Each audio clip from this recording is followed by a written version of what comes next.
Hi viewers, welcome to BS talk show. నేను మీ బుర్రా శ్రీనివాస్.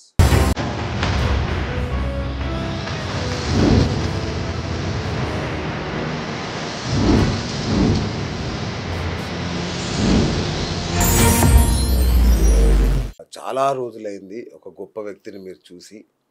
మనం ఆయనతోనే మొదలుపెట్టాము ఈ ఆస్ట్రాలజీ వీడియోలు.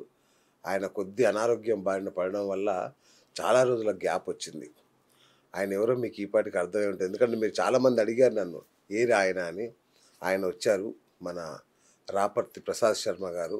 చాలా రోజుల తర్వాత కోలుకొని ఇవాళ మళ్ళీ మన స్టూడియోకి వచ్చారు. ఆయన రాజమండ్రి వాస్తవ్యులు, రాజమండ్రి శివాలయం ప్రధాన అర్చకులు. అట్లాగే ఆయన్ని స్థానికంగా దైవ సమానంగా చూసుకుంటారు. ఆయన్ని అంత గొప్ప వ్యక్తి, మంచి వ్యక్తి, నిజాయితీపరుడు. జాతకం కోసం జాతకం చెప్పడు, డబ్బుల కోసం జాతకం చెప్పే రకం కాదు. అలాంటి మంచి మనిషి ఇవాళ మళ్ళీ మన స్టూడియోలో మన ముందు పూర్తి ఆరోగ్యంగా మన ముందుకు వచ్చారు. సో వారిని అడిగి అనేక విషయాలు తెలుసుకునే ప్రయత్నం చేద్దాం. గురుగారు నమస్కారం. ఎలా ఉన్నారు గురుగారు? ఆరోగ్యం అంతా సెట్ అయిపోయిందా? చాలా బాధపడ్డా మీకు అలా అయిందంటే. నైస్ గురుగారు. తొలి ఏకాదశి, మనంతా తొలి ఏకాదశి అంటుంటాం వ్యవహారంలో. తొలి ఏకాదశి ప్రారంభం కాబోతుంది వచ్చే ఆదివారం 6వ తారీఖు నుంచి. చాలా గొప్ప దినం నిజం చెప్పాలంటే. మన హిందువుల పండుగలన్నీ ప్రారంభమయ్యే రోజు. చాతుర్మాస దీక్ష ప్రారంభమవుతుంది, దక్షిణాయనం ప్రారంభమవుతుంది, అటు విష్ణువు యోగ నిద్రలకు వెళ్ళే రోజు అంటారు. చాలా చాలా విశిష్టతలు చెప్తారు. అసలు ఏంటి తొలి ఏకాదశి? ఓం శ్రీ గురుభ్యో నమః. హరి ఓం. శ్రీ మహాగణాధిపతయే నమః. తొలి ఏకాదశి అనగానే మనకి ముందుగా గుర్తొచ్చేది, ఇవన్నీ ఒక పక్కన పెడితే కనుక రైతులకి ముందు ఆనందకరమైన పంట పండించడానికి ముహూర్తం మాట. అచ్చా, ఓకే. వాళ్ళు ఏం చేస్తారంటే ఈ యొక్క తొలి ఏకాదశి దగ్గర నుంచి కూడా వాళ్ళకి మంగళవారం కానీ, శుక్రవారం కానీ, గురువారం కానీ విత్తనాలు వేసుకోవడం, అలాగే దమ్ములు చేయించుకునే వాళ్ళు దమ్ములు చేయించడం. ఇదివరకు ఎడ్లు బండి ఉండేవి కనుక ఎడ్లు కట్టి ఆ రోజు నుంచి మొదలుపెట్టేవారు దమ్ములు చేయించడం. దమ్ములు చేసి ఊడుపులు అవి జరుగుతూ ఉండేవి. ఆ తర్వాత ఈ యొక్క ఆషాఢంలో ఏ పౌర్ణమి ముందు వచ్చి ఏకాదశి రోజుని తొలి ఏకాదశి అని అంటారు. ఈ యొక్క తొలి ఏకాదశి రావడం వల్ల రైతులకు చాలా విశేషం. ఎందుకంటే ఇక్కడి నుంచే వర్షాలవని, అలాగే మన యొక్క కాలమానంలో మార్పులవని ఇవన్నీ కూడా జరుగుతాయి. ఆ తర్వాత పండగలంటే ఇంక చెప్పక్కర్లేదు. ఇంకా పండుగ ప్రారంభమేగా. వినాయక చవితి, ఆ తర్వాత వరలక్ష్మి వ్రతం, ఇలాగ ప్రతీది కూడా వస్తూ ఉంటాయి. తొలి ఏకాదశి దగ్గర నుంచే ఇవన్నీ కూడా మొదలవుతాయి. తొలి ఏకాదశికిను అలాగే ముక్కోటి ఏకాదశికి కూడా రెండాటికి కూడా సంబంధం ఉంది. అచ్చా. ఈ యొక్క సమయంలో ఈయన నిద్రించి ఆ సమయంలో కోలుకొని ఆ యొక్క విష్ణుమూర్తి అవతారంలో ఈ యొక్క 6 నెలలు కూడా శేషపానుపు పైన పవళింపు సేవలో ఉంటారు. అచ్చా. ఆ తర్వాత ముక్కోటి ఏకాదశికి ఉత్తర ద్వార దర్శనం జరగడం, మళ్ళీ ఆయన లేచి కూర్చుని మనందరికీ కూడా చక్కటి ఆయుష్ని, మంచి ఆరోగ్యాన్ని ప్రసాదించేది ఆయనే. ఆ తర్వాత మనం చూసుకుంటే కనుక తొలి ఏకాదశి రోజున ఎక్కువగా శివాలయంలోనూ లేదా దగ్గరలో మీకు ఏ ఆలయం ఉన్నా సరే విశేషమైన పూజా కార్యక్రమాలు జరుగుతూ ఉంటాయి. అదే ముక్కోటి ఏకాదశి వచ్చేసరికల్లా విష్ణు ఆలయం నందు విశేషంగా జరుగుతాయి. శివాయ విష్ణురూపాయ శివరూపాయ విష్ణువే అన్నారు. అయితే పవళింపు సేవలో ఉన్నప్పుడు ఈశ్వరుణ్ణి, లేచే సమయం నందు విష్ణుమూర్తిని ఇద్దరిని కూడా కొలుస్తూ ఉంటారు. ఓకే. చాలా చోట్ల చూసామంటే కనుక రామాలయం ఉన్నా, ఆ ఊళ్ళో ఏదైనా చిన్న ఆలయం ఉన్నా, ప్రతి గ్రామంలోనూ కూడా తొలి ఏకాదశి రోజున చక్కగా పూజా కార్యక్రమాలు ఆచరించి అక్కడి నుంచి వాళ్ళ యొక్క పండుగలు ఒక్కో పండుగ కూడా జరుపుకుంటూ ఉంటారు. ఆ తర్వాత చూస్తే కనుక తొలి ఏకాదశి అనగానే ఆషాఢంలో రావడం, ఈ సమయాన ప్రతి ఒక్కరూ కూడా కొత్త జంట అంటే వివాహం అయిన తర్వాత ఆ కొత్త జంట అత్తారింటి దగ్గరేమో అమ్మాయి అమ్మాయి అచ్చా. అమ్మాయిని విడదీస్తారా? విడదీసి ఉంచుతారు. అవును. అయితే దానికి కూడా కారణం ఆషాఢంలో అత్తగారు తొక్కిన గుమ్మం కోడలు తొక్కకూడదు, కోడలు తొక్కిన గుమ్మం అత్తగారు తొక్కకూడదు అని చెప్పి అచ్చచ్చా. ఇదివరకు నుంచి కూడా పూర్వం నుంచి నడుస్తోంది. ఆ. అయితే దానికి ప్రత్యేకమైన కారణాలు ఏమిటయ్యా అంటే సైన్స్ పరంగా అయితే కనుక ఇప్పుడు ఈ సమయంలో బాగా చల్లదనం, ఈ చల్లదనానికి కుర్రాడు కానీ అమ్మాయి కానీ దగ్గరికి ఇష్టపడి కలుస్తారు. ఓకే. అవును. కలవడం వల్ల వీళ్ళకి సంతానం ఎప్పుడు కలుగుతుంది? మంచి వేసవకాలంలో బాగా ఉష్ణం ఉన్న టైంలో సంతానం కలుగుతుంది. ఇక్కడి నుంచి లెక్కేసుకుంటే కనుక 9 నెలలు. ఆ. మళ్ళీ వేసవకాలంలో సంతానం కలుగుతుంది. ఆ సంతానం కలిగే సంతానానికి చర్మ వ్యాధులు కానీ అంటువ్యాధులు కానీ ఈ వేడి తట్టుకోలేక ఆ కుమారుడు చనిపోతాడనో ఇలాగ ఈ విధంగా సైన్స్ పరంగా అచ్చా. ఈ యొక్క ఆషాఢం నందు వాళ్ళిద్దరూ కలవకూడదని చెప్పి ఆషాఢ మాసంలో కరెక్ట్గా మనకి చిత్తకార్తికి అంటే మే నెలలో ఈ యొక్క సంతానం కలుగుతుంది. ఆ చిత్తకార్తి సమయంలో చాలా తీవ్ర ఎండస్తాపం ఎక్కువగా ఉండడం, అవును. ఇవన్నీ జరగడం వల్ల పిల్లలు చాలా ఇబ్బంది పడిపోతారని చెప్పి ఓకే. వేసవికి తట్టుకోలేరని చెప్పి ఈ విధంగా అచ్చచ్చచ్చా. మార్చారు. అయితే కొంతమందికి అంటే ఇక్కడ మామూలుగా ఉన్న వాళ్ళకి చెప్పేది విషయం, అదే రైతుల దగ్గరికి వచ్చేసరికల్లా ఆ. దాన్ని ఏమంటారయ్యా అంటే కరెక్ట్గా ఆషాఢ మాసంలో ఈ తొలి ఏకాదశి రోజుని మనం పంటలు అవి మొదలు పెడతాం. మొదలు పెడితే ఈ సమయంలో మొదలుపెట్టే సమయానికి వీళ్ళందరూ కూడా ఏం చేస్తారయ్యా అంటే నిజంగా పెళ్ళి అయితే కనుక అత్తారింటికి వెళ్ళి కూర్చుంటాడు.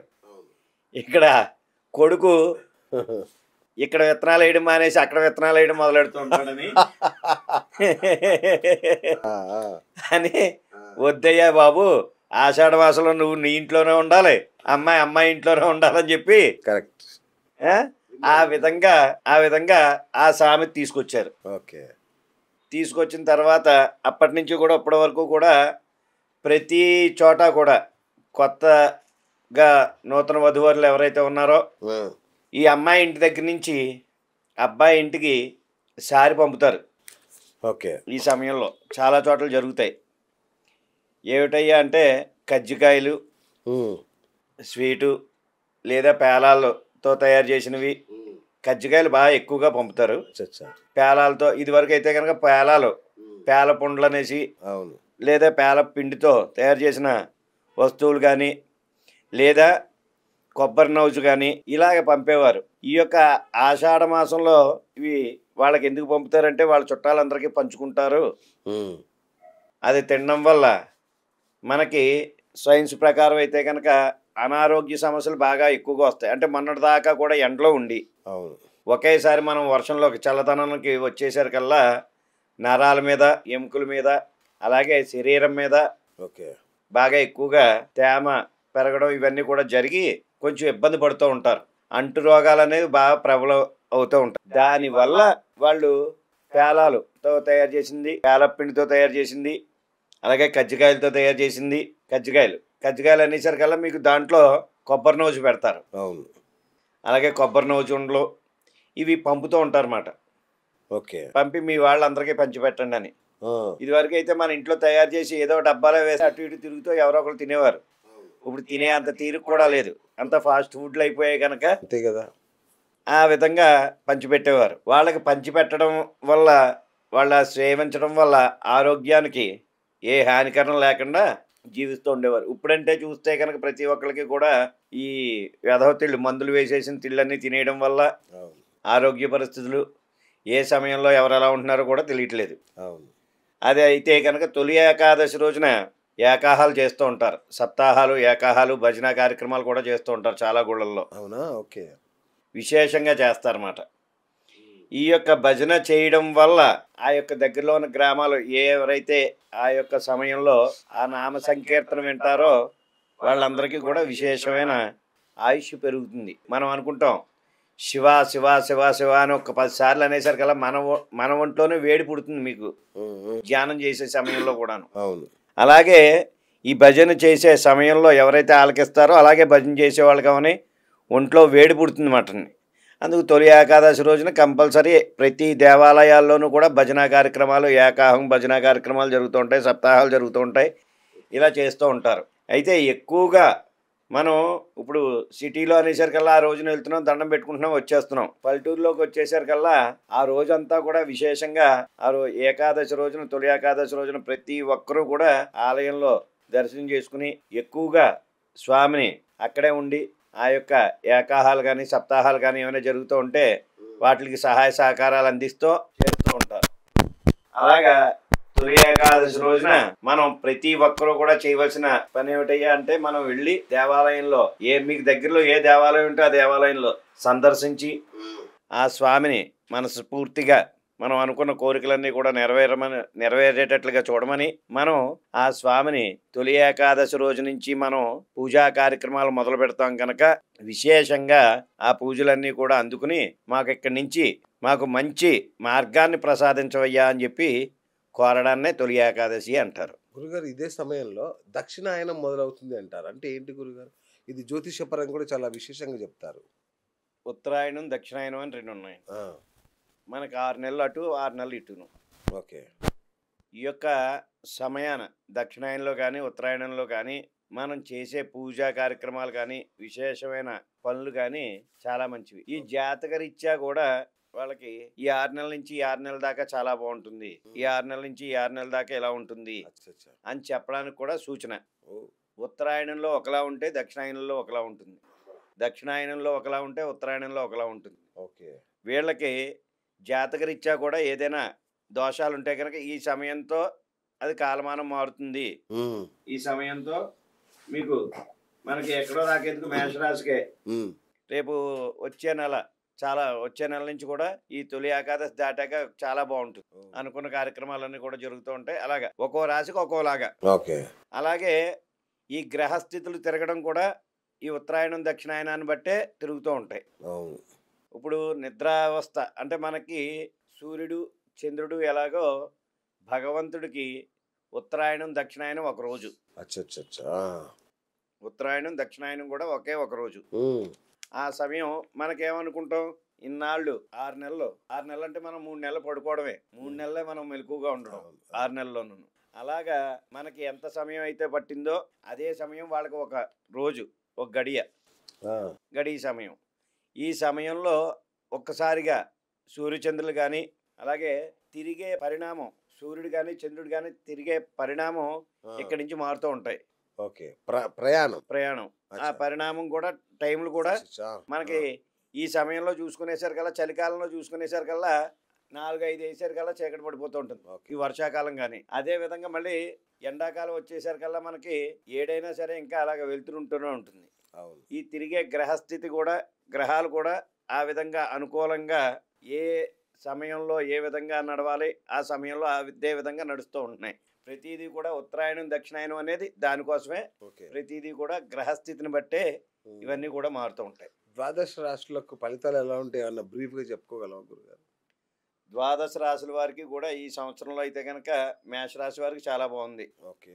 అయితే ప్రతి ఒక్కరు కూడా చెప్పేది ఏంటంటే శని మహర్దశ ఉంది, దానివల్ల ఇబ్బంది పడుతూ ఉంటారు. అంటే గురుబలం బాగుండడం వల్ల శని మహర్దశ వల్ల ఇబ్బంది అయితే ఏమీ లేదు. ఓకే. గురుబలం ఎంతైతే బాగుందో అంత కూడా దానికి సాఫీగా జరిగిపోతూ ఉంటుంది. అనుకున్న కార్యాలన్నీ కూడా జయప్రదంగా జరుగుతూ ఉంటాయి. ఓకే. అయితే శని మహర్దశ ఉందని చెప్పి ప్రతి ఒక్కరు భయపడుతూ ఉంటారు. దానికి ఏంటంటే మన దగ్గర ఎలాగా చిట్కా ఉంది కనుక బలానా పూజ చేసుకోండి అని చెప్తాం. ఆ పూజ చేసుకుంటారు. దానివల్ల చాలా మటుకి రిలీఫ్ అవుతుంది మేషరాశి. అలాగే వృషభ రాశికి కూడా ఈ సంవత్సరం అనుకున్న ఫలితాలన్నీ కూడా సక్రమంగా బాగానే జరుగుతాయి. దానికి కూడా చాలా బాగుంది. ఓకే. అలాగే వృషభ రాశిలోనూ మనం చెప్పుకోవాల్సింది ఏమిటయ్యా అంటే, ఈ సంవత్సరం శుక్రుడు చాలా బాగున్నాడు కనుక, శుక్రదశ బాగుంది కనుక వాళ్ళ ఇంట్లో ఏమైనా కార్యక్రమాలు చేద్దాం అనుకున్న వివాహ విషయాలు కానీ ఏవైనా కానీ చాలా బాగుంటుంది. ఓకే. మిథున రాశికి వచ్చేసరికల్లా మిథున రాశిలో కూడా వాళ్ళందరికీ కూడా సుఖ సౌఖ్యాలు అంటే భోగభాగ్యాలు ఏమైనా కొనాలన్నా చేయాలన్నా ఇదివరకు మీకు చెప్పాను. అవును. ఈసారి మీరు ఎవరైనా బంగారమే పెట్టుబడి పెట్టుకుంటే కనుక ఈ సంవత్సరం చాలా బాగుంటుందని చెప్పి అవునా? మీకు ఉగాది ముందు చెప్పాను. చెప్పారు. అవును, కరెక్ట్. ఇప్పుడు చూస్తే కనుక అప్పుడు ఎంత 7,000 8,000 పెరిగింది. కాసు అవును, బంగారం అవును, అంటే కనుక అవును. ఎక్కువ. ఇప్పుడు దానికి డబల్ అయి కూర్చుని ఉంది. కర్కాటక రాశి దగ్గరికి వచ్చేసరికల్లా కర్కాటక రాశి కూడా అనుకున్న ఉమ్. ఈ సంవత్సరం అంతా కూడా విశేషమైన సంపద సౌఖ్యాలు ఉమ్. ఏదైనా అనుకున్న పనులు చేసుకోవాలన్నా వాళ్ళకు కూడా చాలా బాగుంటుంది. అలాగే వాళ్ళు చేసే కార్యం ఏదైనా పని మొదలు పెడితే కనుక కొంచెం ఆచితూచి అడిగేస్తే కనుక ఎవరైనా ఏ రాశి వాళ్ళు? కర్కాటక రాశి కర్కాటక రాశి వాళ్ళు. ఓకే. వారికి ఏదైనా అనుకున్న పనులు జరగాలంటే కనుక కొంచెం ఆచితూచి అవును. అడిగేస్తే కనుక చాలా బాగుంటుంది. అలాగే కర్కాటకం సింహరాశి కూడా ఈ సంవత్సరంలో అనుకున్న పనులన్నీ కూడా జయప్రదంగా జరుగుతాయి. మిథున రాశి అలాగే మీన రాశి అలాగే వృషభ రాశి ఈ సంవత్సరంలో వీళ్ళకి మాత్రం అనుకున్న కార్యాలన్నీ కూడా బాగా జరిగే విశేషమైన సంపద ఉంది. సింహరాశి మరి ఈ మూడు రాశులు కూడా. ఎందుకయ్యా అంటే గురుబలం బాగుంది, శుక్రుడు బాగున్నాడు. అలాగే వాటిల్లో గ్రహస్థితిలో చూస్తే కనుక వీళ్ళందరికీ కూడా గురుడు శుక్రుడు బలం బాగుండడం వల్ల బుధ స్థితి కూడా చక్కగా ఉండడం వల్ల ఎప్పుడైనా సరే ఏదైనా కార్యం చేసేటప్పుడు అంటే ఏదైనా విశేషమైన కార్యక్రమం ఆచరించేటప్పుడు బుద్ధి బలం కావాలి, ధనబలం కావాలి, అలాగే వెనకాల శక్తి కూడా కావాలి. శక్తినిచ్చేది ఎవరయ్యా అంటే శుక్రుడు. అలాగే ధనబలం దగ్గరికి వచ్చేసరికల్లా గురుడు, బుద్ధి బలాన్ని ఇచ్చేది బుధుడు. వీళ్ళ ముగ్గురు కూడా బాగున్నారు కనుక చక్కగా ఉంటుంది. అలాగే మీన రాశికి కూడా ఈ సంవత్సరం మనం అనుకున్న కార్యాలన్నీ కూడా కొంచెం ఆలస్యం అయినా సరే అనుకున్న పనులన్నీ కూడా దిగ్విజయంగా జరుగుతూ ఉంటాయి. ఓకే. అలాగే ఈ సంవత్సరం అయితే కనుక 12 రాసుల వారికి కూడా ఏం చూసుకోవాల్సిన పనేం లేదు. అయితే సాఫీగా జరుగుతూ ఉంటుంది. ఎవరికైనా సరే చిన్న చిన్న ఒడిదుడుకులు ఉంటే కనుక వాళ్ళు ఈ సంవత్సరం చేయవలసిన పనులు ఏమిటాయి అంటే చిన్న గురుబలం బాగుంది కనుక కొద్దిగా పసుపు నీళ్ళల్లో వేసుకుని స్నానం చేస్తూ ఉండడం. అచ్చా. పురుషులు కూడా ఎవరైనా సరే కొద్దిగా నీళ్ళల్లో వేసుకుని స్నానం చేస్తూ ఉండడం. ఉమ్. ఆ తర్వాత వాళ్ళు ఇంటి నుంచి బయటకు వెళ్ళేటప్పుడు ఏదైనా కార్యం అంటే ఏదైనా ఒక పని మీద మనం బయటకు వెళ్ళేటప్పుడు మనం ఒక అమ్మాయిని అడగడానికో లేకపోతే ఒక అప్పు అడగడానికో లేకపోతే ఏదైనా ఉద్యోగం అడగడానికో ఇలాంటి వాటికి దేనికైనా సరే బయటకు వెళ్ళేటప్పుడు వాళ్ళు కొద్దిగా జీలకర్ర నోట్లో వేసుకుని బయటకు వెళ్తే కనుక అనుకున్న పనులన్నీ కూడా చక్కగా దిగ్విజయంగా జరుగుతూ ఉంటాయి. ఇంటికి వెళ్ళేటప్పుడు ఏదైనా పని మీద వెళ్ళినప్పుడు వీళ్ళకి ఎవరికైనా సరే ఆ పనులన్నీ కూడా చక్కగా అనుకున్న పనులన్నీ కూడా దిగ్విజయంగా జరుగుతూ ఉంటాయి. ఓకే గురుగారు. అట్లాగే చాతుర్మాస దీక్ష కూడా ప్రారంభం అవుతుంది. చాలా పవన్ కళ్యాణ్ లాంటి పెద్ద పెద్ద వాళ్ళు ఈ దీక్ష చేపడుతుంటారు. ఏంటి సామాన్యులుగా చేపట్టవచ్చు? అసలు ఏంటి ఈ దీక్ష? ఇప్పుడు ఈ దీక్షలు గొడవ చేశారు నేను ఒక విషయం చెప్తాను. ఇది చాలా పెద్ద గొడవ. ఎలాగంటే పూర్వం ఈ దీక్షలు ఏమీ తెలియదు మానవులందరికీ కూడాను. వీళ్ళందరూ కూడా ఏమిటయ్యా అంటే ఆ ఊళ్ళో ఉన్న గ్రామంలో ఉన్న పెద్దవాళ్ళని అలాగే డాక్టర్లని అలాగే అక్కడ పెద్దలు ఎవరైతే ఉన్నారో వాళ్ళు చెప్పినట్లుగా వినేవారు. రైట్. ఇప్పుడు మన పిల్లలే ఉందనుకో ఇవాళ స్కూల్కి వెళ్ళాలంటే కనుక మీరు ఎంత కొట్టినా సరే పేచీ పెట్టి అలా కింద మీద దొల్లేసి అక్కడే దొలుతుంది కానీ స్కూల్కి వెళ్తాం అంటే మాట వినట్లేదు ఈ రోజుల్లో. అవునండి. ఆ మాట ఇది వరకు 41 రోజు దీక్ష చేయాలి అని ఎందుకనేవారంటే పూర్వం మనకి ఇంగ్లీష్ మందులు అవి లేవు. ఓన్లీ ఆయుర్వేదం. ఓ దెబ్బ తగిలినా లేదా ఏం జరిగినా ఆయుర్వేదం. బలానా చోట డాక్టర్ గారు ఉంటారు, ఆయన దగ్గరికి ఊరికి ఒకళ్ళ ఇద్దరు ఉండేవారు. వాళ్ళ దగ్గరికి వెళ్ళి ఆ మందు తెచ్చుకుని పెట్టుకుంటారు అనేవారు. అయితే వాళ్ళు వెళ్ళినప్పుడు కొంచెం ఎక్కువగా హెవీగా ఏదైనా రోగం ఉందనుకో అప్పుడు ఏం చేసేవారంటే గుళికలు ఇచ్చి మందులు ఇచ్చి 41 రోజు దీక్ష కింద ఈ మందులు వాడమ్మా. అచ్చా. ఓకే. ఇవి వాడినప్పుడు కిందే పడుకోవాలి, పొద్దున్నే లేవాలి, అలాగే ఇదే చెయ్యాలి, ఇలాగే ఉండాలని చెప్పి ఒక నియమాన్ని ఇచ్చేవారు. అయితే ఆ సమయంలో ఆ నియమాన్ని పాటిస్తూ ఆ మందులు వాడేవారు పూర్వం. అయితే రాను మనం ఏమైపోయిందిరా అంటే మనం తెల్లారుజామున తింటున్నామో తెలియట్లేదు, ఉదయాన్ని తింటున్నామో తెలియట్లేదు, రాత్రి 11 గంటలకు ఏదైనా షాప్ తీసిందంటే అక్కడికి వెళ్ళి ఇడ్లీయో బజ్జీయో ఏదో తినేస్తున్నాం. ఇది వరకు అలా కాకుండా మనకి సాయంత్రం 6 అయ్యేసరికల్లా భోజనాలు అయిపోయేవి, 7 గంటలకల్లా అందరూ మంచాలు ఎక్కేసేవారు. మళ్ళీ ఉదయాన్నే తెల్లవారుజాము 4 గంటలకు లేచి నాగలు కట్టేవాడు, ఏ పనికి వెళ్ళేవాళ్ళు ఆ పనికి వెళ్ళేవారు. కరెక్ట్. కుమ్మరి పని చేసేవాడు, చాకల పని చేసేవారు. ఎవరి పని వాళ్ళ వృత్తిని వదులుకోకుండా అది ఎంత కష్టమైనా సరే చేసేవారు వాళ్ళు. అయితే ఈ రోజున ఆ తెల్లవారుజామునే లేవడం కూడా ఎవరు లేదు. అందువల్ల తెల్లవారుజామున ఇంటికి వస్తున్నారు. చాలామంది తెల్లవారుజామున వచ్చేవాళ్ళు కూడా ఉన్నారు రాత్రంతా తిరిగి. అయితే వాళ్ళు ఒక దీక్ష కింద పెడితే భగవంతుడు అంటే ఇప్పుడు తండ్రి అంటే భయం లేదు, తల్లైనా సరే భయం ఉంటుంది కదా. ఏదోలాగా వీళ్ళకి భయం ఉంటుంది, భక్తి కలిగించాలి అని చెప్పి ఒక దీక్షని ఆరంభించారు. ఇది ఎలాగంటే ఒక అమ్మవారి మాలవేని, లేదా ఒక వెంకటేశ్వర మాలవేని, లేదా ఒక శివమాలవేని, లేదా వారాహి. ఇప్పుడు వారాహి పవన్ కళ్యాణ్ గారు ఎప్పుడైతే మొదలుపెట్టారో విస్తృత ఇంకా అప్పటి నుంచి ప్రచారం. కూడా అవును. ప్రతి ఒక్కళ్ళు ఆచరిస్తూ ఉన్నారు. అయితే ఏ మాల వేసినా సరే తెల్లవారుజామునే లేచి తలస్నానం ఆచరించి శుభ్రంగా పూజా కార్యక్రమాన్ని చేసుకుని అల్పాహారం తీసుకుని కొద్దిగా ఏదో తీసుకున్నామని పేరుకి టిఫిన్లు అంటే కనుక ఓ ప్లేట్ ఇడ్లీ అంటే ఎవరికి చాలట్లేదు, 4-5 ఇడ్లీ గడగడా తినేస్తున్నారు. అలాగా అల్పాహారం అంటే కొద్దిగా తీసుకుని ఏ పాలో తాగి కార్యక్రమం అంతా కూడా మిగతా కార్యక్రమాలు చేసుకుని మధ్యాహ్నం భోజనం చేసి మళ్ళీ సాయంత్రం పూజ, మధ్యాహ్నం పూజ, మళ్ళీ సాయంత్రం పూజా కార్యక్రమం. వీడికి 3 పూట్ల స్నానం ఆచరించడం వల్ల సగం రోగాలు, ఒంటిమూన రోగాలన్నీ పోతాయి. తెల్లవారుజామునే లేచి భగవన్నామ స్మరణ చేయడం వల్ల, సూర్యోదయానికి ముందే లేవడం వల్ల చాలా ఆరోగ్యం. అవును. ఆ తర్వాత పూజా కార్యక్రమంలో ఉంటాడు ఎప్పుడు భక్తితోనే. అవును. అయితే ఆ భక్తితో ఉండడం వల్ల వీడికి కలిగేది ఏమిటయ్యా అంటే, ఈ మానవుడికి ఏదైనా చేసిన పాపాలు ఏమైనా ఉంటే కొంచెం పోవడం, ఉమ్. ఆ తర్వాత ఆ 10 నిమిషాలు కూడా నామస్మరణ చేయడం వల్ల ఒంట్లో వేడి పుడుతుంది. ఇప్పుడు అక్కడ ఉన్నవాళ్ళు 10 మంది కలిసి కూర్చున్నాక ఊరుకోరు కదా. అంతేగా. జై దుర్గా భవాని, జై దుర్గా భవాని అని గట్టిగా అరవడం వల్ల వీడికి ఒంట్లో వేడి పుడుతుంది. భజనలు, చప్పట్లు, బోల్డన్ని అరవలు, హడావుడి గోల. భజనలు ఇంకా మామూలుగా కాదు, అవి చేసుకుంటూ ఉంటారు. సాయంత్రం వచ్చేసరికల్లా మళ్ళీ సాయంత్రం పూజా కార్యక్రమం ఆచరించి చక్కగాను ఆ తర్వాత ఏ ప్రసాదమో తీసుకుని కిందే పడుకుంటారు. అచ్చా. మీకు దానివల్ల ఏమిటయ్యా అంటే బట్టలు కూడా మనం చూడండి ఏదో ఇప్పేసి ఎక్కడికి వెళ్ళి వస్తాం, ఇప్పేసి పక్కన పెడతాం. అవును. మళ్ళీ సాయంత్రం మళ్ళీ ఎక్కడికైనా వెళ్ళేటప్పుడు అది వేసుకుని వెళ్ళిపోతూ ఉంటాం. వీళ్ళు అలా కాదు, బయటికి ఎక్కడికైనా పని మీద వెళ్ళినప్పుడు ఈ మాల ధరించిన వాళ్ళు మళ్ళీ వచ్చి స్నానం చేసి ఆ బట్టలు తడిపి ఆరేసేసి మళ్ళీ సాయంత్రం కట్టుకుంటూ ఉంటారు. అవును. ఇలా చేయడం వల్ల చాలా విశేషం. అది కాకుండా పూర్వం మనకి ఏం చెప్పేవారంటే, ఏ హాస్పిటల్ కానీ బయటకు కానీ ఎక్కడికైనా వెళ్తే కనుక వచ్చాక బయట నూతి దగ్గర లేకపోతే కుళాయి దగ్గర ఆ బట్టలు ఇప్పేసి స్నానం చేసి అప్పుడు లోపలికి వెళ్ళేవాళ్ళం. అవును. ఇప్పుడు ఆ పని పోయింది. ఇంట్లోకి వచ్చాకనే కాళ్ళు కడుక్కోవడం అవుతుంది. బయట కాళ్ళు కడుక్కునే అంత ఫెసిలిటీ లేదు, ఎక్కడ లేదు. అవును. అలాగే ఎవరికి ఖాళీ కూడా లేదు, తీరిక కూడా లేదు. వెళ్ళిపోతున్నారు ఆ సోఫాలో అలా జారబడిపోతున్నారు. అరబడిపోతున్నారు. ఒక్కోసారి షూ వేసుకుని వెళ్ళిపోతున్నారు. అది అలా ఇంట్లో కూడా చెప్పులు వేసుకుని బాగా తిరిగేస్తూ ఉంటున్నారు. అయితే కొంతమందికి పడక, కొంతమంది ఏంటంటే అఫీషియల్గా ఉంటుందని కొంతమంది. అవును. కానీ ఆ దైవ సన్నిధి అక్కడ మనం ఏదో ఒకటి పూజ మందిరం ఏదో ఒకటి పెట్టుకుంటాం, అక్కడే మనం చెప్పులు వేసి తిరుగుతూ ఉంటే బాగోదు. అంత గలీజ్ అసలు. అది అందువల్ల ఈ మాల ధారణ దీనివల్ల వచ్చింది.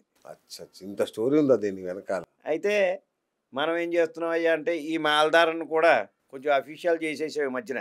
ఆ. పవన్ కళ్యాణ్ గారు వేసుకున్నారు, లేకపోతే వాళ్ళు వేసుకున్నారు, వీళ్ళు వేసుకున్నారు అని వేసుకుంటున్నారు తప్ప కరెక్ట్గా పూజ చేసేవాళ్ళు గుప్త పూజ అంటారు దీన్ని. ఓ, ఇది కూడా గుప్త, వారాహి గుప్త పూజలు ఉన్నాయి. వారాహి గుప్త పూజ. అసలు అది గుప్త పూజ. ఈ రోజున ప్రతి ఒక్కళ్ళు వేసేస్తున్నారు, మీకు చూసారు లేదు చాలా. అవును. ఇప్పుడు వెంకటేశ్వర స్వామి మాల వేరు, ఇలాగే దుర్గాదేవి మాల వేరు, శివమాల వేరు. అవును.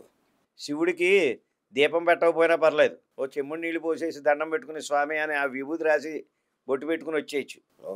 అంటే అంత కోరికనిచ్చే అతను ఈశ్వరుడు. అయితే మనం ఏం చేస్తున్నారా అంటే, ఎవరో పూజ చేసుకుంటున్నారు, ఎవరో ఏదో మాల వేశారు, అవి వేసాక వాళ్ళకి ఏదో కలిసి వచ్చేసింది అని.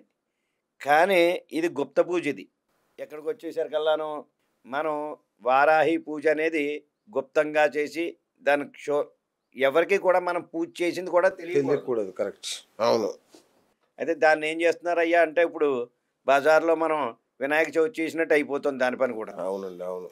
అయితే ఎవరినైనా కొలవచ్చు, కానీ ఇటువంటి దేవీ దేవతలను కొలిచేటప్పుడు ఉగ్రదేవతల్ని మనం ఒళ్ళు దగ్గర పెట్టుకుని పూజ చేసుకోవాలి. చేసుకోవద్దని ఎవరిని అంటలేదు, అదేలేండి, జాగ్రత్త. అయితే జాగ్రత్త బాగా వహించాలి. మనం ఈశ్వరుడి దగ్గరికి వెళ్ళి వచ్చి చెమ్ముడు నీళ్ళు స్వామి నువ్వే అంటే ఓకే అండి. నువ్వు ఏ తప్పు చేసినా ఏం చేసినా ఏమి అండవు. అదే విధంగా ఈవిడికి అలా కాదు, ఎందుకంటే కాశీలో కూడా వారాహి అమ్మవారు పుట్టింది అక్కడ, క్షేత్రపాలకురాలు కదా అక్కడ ఆవిడే.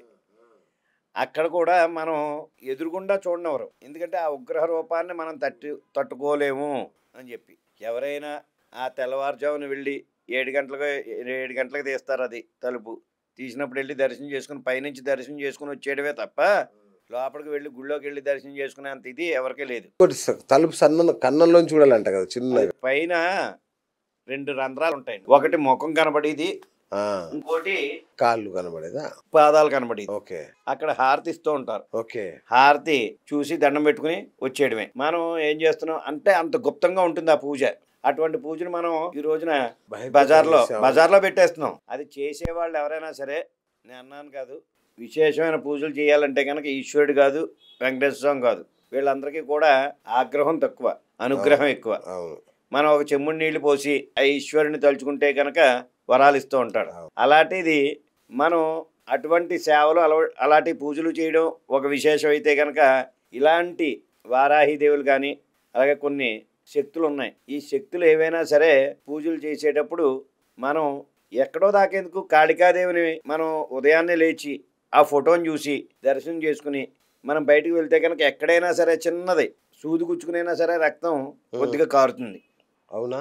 అది ఎందుకంటే మనం ఒళ్ళు దగ్గర పెట్టుకుని మనం ఏ కార్యక్రమం చెయ్యం కనుక దాన్ని భక్తి శ్రద్ధలతో ఎవరైతే ఆచరిస్తారో వాళ్ళకి అనుకున్న పనులన్నీ కూడా జరుగుతాయి. వాటిలో అమ్మవారి ఎంత ఆగ్రహమో అంత కరుణా కటాక్షం కూడా ఉంటుంది. అటువంటిది మనం కాశీ వెళ్ళినప్పుడు కూడా కాశీలో పైనుంచి అమ్మవారిని చూపిస్తారు తప్ప కింద నుంచి దర్శనం ఉండదు. ఎదురుగుండాను ఆ యొక్క రంధ్రాల్లోంచి పాదాలు ముఖం కనబడుతుంది, దండం పెట్టుకుని వచ్చేస్తాం. కాశీలో 7 గంటలకల్లా తలుపులు తెరుస్తారు. దర్శనం చేసుకుని హారతి తీసుకుని వచ్చేయడమే తప్ప ఇవన్నీ కూడా గుప్త పూజలు, గుప్తంగా ఉండేదే గుప్త పూజ. ఈ పూజలు చేసేసాక మనం ఏదో వాళ్ళు చేస్తున్నారని మనం చేయడం, మనం చేస్తున్నారని వాళ్ళు చేయడం. కానీ ఎంత విశేషంగా ఇప్పుడు ప్రతి ఒక్కళ్ళు కూడా ఎలా ఉందయ్యా అంటే, వాడు ఏదో మాల వేసుకున్నాడు, లేకపోతే ఏదో పూజ చేస్తున్నాడు, లేకపోతే ఇదేదో ధరించాక ఆడు చిరంజీవి అయిపోయాడు, నేను చిరంజీవిని అయిపోవాలి. సాధ్యమా? అయితే ఎవరు చేసే పనులు వాళ్ళు చేసుకుంటూ ఉంటేనే వాళ్ళకి విశేషంగా అనుకున్న కార్యాలన్నీ కూడా జయప్రదం జరుగుతాయి. ఈ డబ్బా ద్వారా ఇప్పుడు పూజ చేసుకుంటున్నాం, ఆ పూజలో వాళ్ళు చేశారని మనం కూడా చేసేసి దాన్ని బహిర్గతం చేసేస్తున్నాం. అలా కాదు, మీరు చేసుకోవాలని మనకు కోరుకున్నప్పుడు దాన్ని ఏ విధంగా చేయాలి, దాని విశేషం ఏమిటి అన్నీ తెలుసుకుని ఎంత భక్తితో వాళ్ళు చేసినట్టే వీళ్ళు చేసుకుంటే కనుక అనుకున్న కార్యాలన్నీ కూడా జయప్రదం జరుగుతాయి. దాన్ని ఇప్పుడు భవానీ మాల్లాగా మనం మాల వేసేసుకుని చాలామంది చూస్తున్నాం. ఆ రోడ్డు మీద ఈ రోడ్డు మీద టిఫిన్లు చేసేయడం, అవి చేసేయడం, ఇవి చేసేయడం చేస్తున్నారు. అది హిందూ సాంప్రదాయానికి ప్రతి ఒక్కళ్ళు అడుగుతారు, ఏగా చూసావు మీ వాళ్ళు మాల వేసుకుని రోడ్డు మీద తినేస్తున్నారు అంటూ ఉంటారు. అది కొంచెం మనం చేసిన పూజాఫలం వల్ల, ఎవరో చేసిన తప్పు వల్ల మనం కూడా మాట కాయవలసి వస్తుంది. అంతేగా. అలాగే ఈ పూజలు ఏవైనా సరే చేసినప్పుడు విశేషంగా ఆ పూజా విధానం ఏ విధంగా ఆచరించాలి, ఆ పూజ ఈ విధంగా చేస్తే ఎలా ఉంటుంది అని చెప్పి దాని గురించి తెలుసున్న వాళ్ళని అడిగి ఏ పూజైనా చేసుకుంటే కనుక మనకి విశేషమైన ఇంటికి, గృహానికి, అలాగే మనకి ఆరోగ్యానికి అన్నిటికీ కూడా మంచి విశేషమైన స్పందన కలుగుతుంది. ఇంకొకటి గురుగారు, ఈ 4 నెలలు ఈ చాతుర్మాసం ఏదైతే ఉందో ఈ 4 నెలలు పెళ్ళిళ్ళు చేసుకోవద్దు, గృహప్రవేశాలు చేయొద్దు అంటుంటారు. ఎందుకు? అటువంటిది ఏమీ లేదు అసలు. ఇప్పుడు మనకి ఏమీ లేదు. మూడాలు కానీ లేదా ఈ ఆషాఢ మాసాలు కానీ, భాద్రపద మాసంలో కానీ, వైశాఖంలో కూడా మనకి ముహూర్తాలు ఉన్నాయి.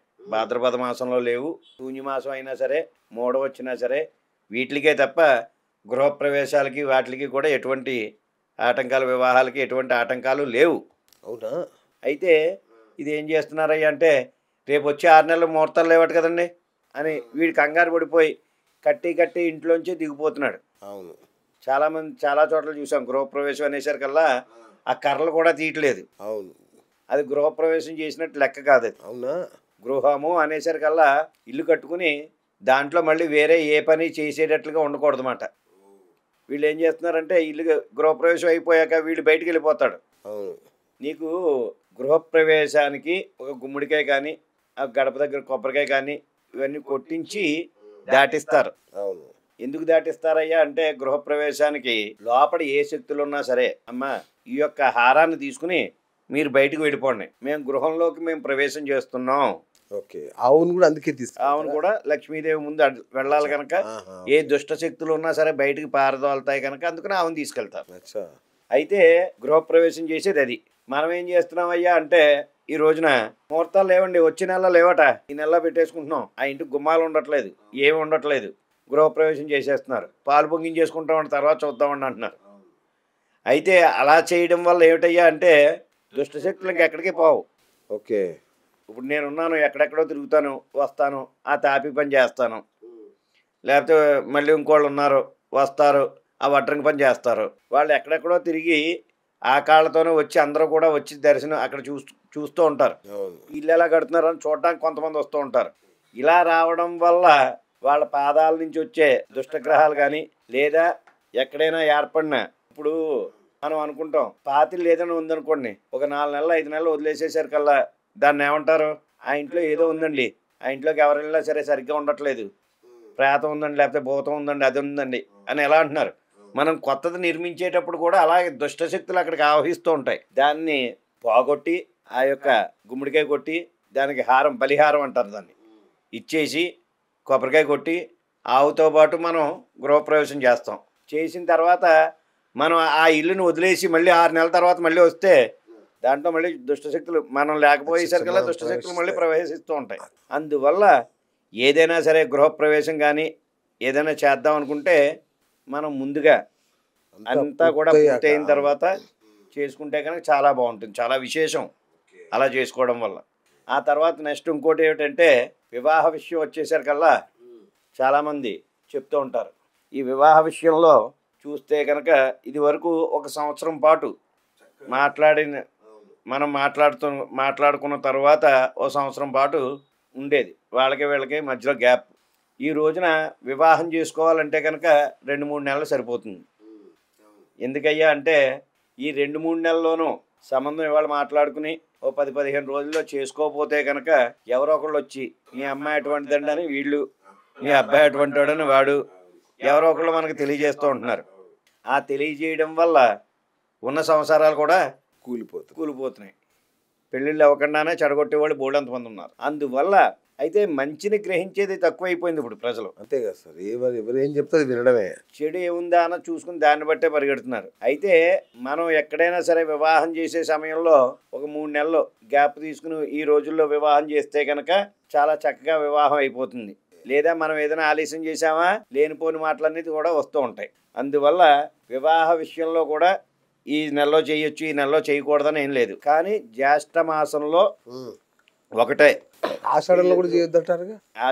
జ్యేష్ఠ మాసంలో చెప్పేది ఏమిటంటే జ్యేష్ఠ మాసంలో అమ్మాయి కానీ అబ్బాయి కానీ జ్యేష్ఠులు అయితే అంటే ఇంటికి పెద్దవాళ్ళు అయితే జ్యేష్ఠ మాసంలో 1 మాసంలోనే చేయకూడదు. ఆషాఢ మాసంలో ఎలాగా చేయరు. వివాహ విషయంలో శూన్యమాసం, అలాగే మోడాలున్న ఇవి ఖాళీ సమయాలు ఇవన్నీ కూడా. జ్యేష్ఠ మాసంలో మాత్రం జ్యేష్ఠులకి వివాహం చేయరు. ఇద్దరు జ్యేష్ఠులు అయితే కనుక కంపల్సరీ చేయకూడదు. తర్వాత జ్యేష్ఠ మాసం దాటిన తర్వాత ఏ శ్రావణంలోనో భాద్రపదంలోనో ఎప్పుడైనా సరే వీళ్ళు వివాహం చేసుకోవచ్చు. మీరు ఇంతకుముందు ఒక మాట అన్నారు, శివాయ విష్ణు రూపేణ, విష్ణు శివ ఇద్దరు ఒకటే అని అన్నారు. కానీ చరిత్ర పురాణాలు కనుక తిరగేస్తే శివుడు శైవం, విష్ణువు వైష్ణవం, అమ్మవారు శాక్తేయం, ఇట్లా ఒక 3 వర్గాలుగా విభజించి మన వాళ్ళు కొట్టుకు చచ్చారు. ఒక్కో దశలో అయితే రాజుల కాలంలో ప్రాణాలు తీసుకున్నారు ఒకరినొకరు. ఎందుకు జరిగింది ఇది? ఏంటి తేడా ఏంటి అసలు? మీకు ఎప్పుడైనా సరే, అప్పుడే కాదు ఇప్పుడు కూడా ఉన్నాయి అలాంటివి. ఇప్పుడు కూడా చాలా చోట్ల చూస్తే కనుక మేము వైష్ణవులండి, మేము శైవులండి, మేము శివార్చకులు అండి, ఇలాగా చాలా మటుకి కొన్ని చోట్ల ఇంకా జరుగుతున్నాయి. అయితే నిజంగా చెప్పుకుంటే కనుక పూర్వం ఈ మతాలు ఏమీ లేవు. ఎవరు తిన్న వాళ్ళు ప్రశాంతంగా బతుకుతూ ఉన్న సమయంలో కొత్తగా పుట్టుకొచ్చింది ఏంటంటే అంటే వాడు శివుడిని నమ్ముతున్నాడండి, వీడు విష్ణువుని నమ్ముతున్నాడండి, ఇలాగా కొంచెం గొడవ లేవదీశారు. ఇప్పుడు ఎప్పుడైనా సరే ఇద్దరు కలిసి ఉంటే మూడోవాడికి ఛాన్స్ లేదు, ఇద్దరు విడివిడిగా ఉంటే ఏదోటి ఉంటుంది. అలాగా పూర్వం రాజులకి ఈ వెనకాలండి బ్రాహ్మణ అడ్వైజర్స్ ఎవర్రా అంటే బ్రాహ్మలే, దాంట్లో ఏం తప్పులేదు. అయితే వైష్ణవుడు అడ్వైజర్ ఉన్నాడు అనుకోండి, వాళ్ళ వైపే చూసుకుంటాడు కనుక మన వాళ్ళందరినీ ఇలా ఉండమను, ఆ శివుడిని ఆరాధిస్తున్నట్ట ఆయన లాక్కొచ్చేయండిరా ఆ, అని. అబ్బా అదే మనవాడు ఎవడైనా ఉన్నాడు అనుకో, అరే ఆడు విష్ణుమూర్తికి వెంకటేశ్వర స్వామికి దండం పెడుతున్నట్టు లాక్కొచ్చేయండి అని ఇలా యుద్ధాల దాకా కూడా పోయి ప్రాణాలు పోగొట్టుకున్న వాళ్ళు చాలామంది ఉన్నారు. నేను ఒకటి చదివా, వీరశైవులకి ఈ వైష్ణవులు ఎదురుపడితే వెళ్ళి స్నానం చేయాలంట, ఎదురుపడ్డదికే స్నానం చేయాలంట, అంత ఆ స్థాయికి వెళ్ళిపోయారు. చాలా ఇంకా నిజంగా చెప్తే నమ్మరు. ఇప్పుడు మనం ఈ రోజునే చెప్పుకుంటూ ఉన్నాం. అవును. అంటే నేను అన్నానని మీరు వేరే లేదు. విధంగా అనుకున్న బాధ లేదు, కానీ Yes. ఇదివరకు పూర్వం ఎస్సీ ఎస్టీ వీళ్ళు వస్తుంటే తాటాకులు కట్టుకోవాలి, అలా ఉండాలి, ఇలా ఉండాలని చాలా వాళ్ళని ఇబ్బంది పెట్టారనేసి అవును. మన పూర్వీకులు మనకి ఇప్పుడున్న స్థాయిలో అయితే కనుక మనకి ఎలా నడుచుకున్నారో వాళ్ళు ఎలా ఉన్నారో కూడా మనకు తెలియదు. అలాగే ఒక్కొక్కరికి ఒక్కో విధానంలో వాళ్ళ నడవడిక చూపిస్తూ ఉండేవారు. ఓకే. అయితే నేను ఒక్క విషయం చెప్తాను, ఎవరు ఏ వృత్తి పూర్వం ఉన్నది ఒకటే చాలా మంచి పద్ధతి. ఆ పద్ధతి ఏమిటయ్యా అంటే ఎవరి వృత్తి వాళ్ళు చేస్తూ ఉండేవారు. వీళ్ళు మాదిగండి అంటే చెప్పులు కుట్టాలి, లేకపోతే డప్పులు కట్టాలి, లేదా వీళ్ళు బ్రాహ్మడండి పూజ చెయ్యాలి, వీళ్ళు కాపులండి ఇలాగ వ్యవసాయం చేయాలి అని ఇలా ప్రతిదానికి విభజించి రాజ్యాన్ని పాలించారు. అప్పుడు రాజులందరూ కూడాను రెండు విధాలుగాను, వైష్ణవులు శైవులు అని చెప్పి. వీళ్ళల్లో వీళ్ళకి పడక కొట్టుకుని ప్రతిదీ కూడా రాజుగారి దగ్గర మోసుకెళ్ళడం, వాళ్ళు అలా అన్నారు ఇలా అన్నారు అని చెప్పుకుని రావడం అయిపోయాక కొంతకాలం జరిగేసరికల్లా అప్పుడు శంకరాచార్యుల వారు ఈ గొడవ అంతా కూడా చూసి అప్పుడు ఆయన అన్నాడు, విష్ణువైనా శివుడైనా ఎవరైనా ఒకటేనయ్యా అని చెప్పి శంకరాచార్యుల వారు తీసుకొచ్చారు ఇదంతా కూడాను. సర్వమతాన్ని సమ్మేళనం చేసింది ఎవరయ్యా అంటే ఆది శంకరాచార్యులు. మన గురువు ఎవరయ్యా అంటే ఆయనే చెప్పుకోవాలి. ఆయన హయాంలోనే నువ్వు శివుడి గుడి పెట్టుకున్నా పక్కన మళ్ళీ విష్ణు సంబంధిత దేవాలయాలన్నీ కూడా నిర్మాణం చేసింది ఆయనే. చాలా చోట్ల విష్ణువుకి శివుడికి కలిపి ఆలయాలు చాలా చోట్ల ఉన్నాయి. ఆ శంకరాచార్యులు గారు తర్వాత ఈ యొక్క గొడవలన్నీ కూడా చూసి ఇవన్నీ కూడా సర్వం ఏ మతాన్నైనా సరే ఏ కులాన్నైనా సరే ఒక తాటి మీద తీసుకురావాలి, ఒకటే జననం మరణం రెండే ఉన్నాయి, రెండో కులం అనేది లేదు అన్న సిద్ధాంతాన్ని పాటించి ఆయన అందరూ ఒకటే, మానవులంతా ఒకటే అని ఓ తాటి మీద తీసుకురావాలని చెప్పి ఓం నమో నారాయణాయ అనే మంత్రాన్ని ఉపదేశించింది ఫస్ట్ ఆయనే. అలాగే ఓం నమ శివాయ పంచాక్షరి మంత్రం అని చెప్పి చెప్పింది కూడా ఆయనే. ఇవన్నీ కూడా ఉపదేశించి ఆయన కాళ్ళనడకల మీద మొత్తం హిందువుల్ని అందరినీ కూడా ఒక తాటి మీద తీసుకురావాలని చెప్పి ఏకం చేయాలని చెప్పి పాదయాత్ర చేసి అప్పట్లోనే హిందువులందరినీ ఒక తాటి మీద తీసుకొచ్చింది ఆయనే. అయితే ఇప్పుడంటే మనం ఈ కులం ఆ కులం అని కొట్టుకు చేస్తున్నాం తప్ప ఇదివరకు ససేమిరా హిందువు అయితే విష్ణువు కానీ శివుడు కానీ ఎవరినో ఒకళ్ళనే పూజించాలి, ఈ విధంగా దెబ్బలాడుకుంటూ ఉండేవారు. అప్పుడు కాపులా లేకపోతే రెడ్ల కమ్మారా ఇలా ఏదీ లేదు, అప్పుడు రెండే విభజాలు. ఆ తర్వాత రాను తర్వాత బ్రిటిష్ వాళ్ళు పరిపాలన వచ్చేసరికల్లా వాళ్ళు క్రిస్టియానిటీ తీసుకొచ్చారు. ఈ క్రిస్టియానిటీని ఎవరి మీద రుద్దాలయ్యా అని చూస్తే కనుక గ్రామంలో బాగా తక్కువగా ఎవరైతే ఉన్నారో కింద స్థాయిలో ఇబ్బందులు పడుతున్నారో వాళ్ళకి క్రిస్టియానిటీని అలవాటు చేసి వాళ్ళు బయటికి వెళ్ళిపోయారు. అలవాటు చేసి వెళ్ళిన తర్వాత ఈ రోజున క్రిస్టియానిటీ చూస్తే కనుక ఎక్కడికక్కడ కుప్పదెప్పల కింద రాసిన బైబిల్లో ఒకటి వీళ్ళు చెప్పే పదాలు ఒకటి అలా అయిపోయాయి.